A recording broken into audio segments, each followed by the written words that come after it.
ஒரு தென்னிந்திய கிராமத்தில் பள்ளிப்பை போட்டுக்கிட்டு நடந்து வந்தான் அருண். ஆனா அவன் மனசுல ஒரு வருத்தம்.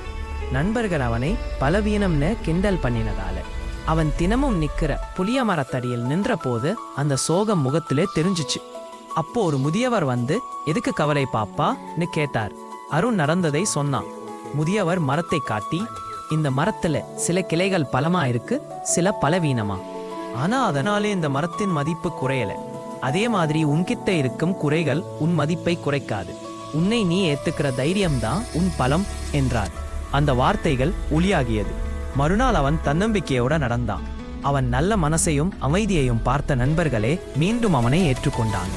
யாரும் என்ன சொன்னாலும் உன்னை நீ நம்புற தைரியமே வாழ்க்கையின் பெரிய பலம்.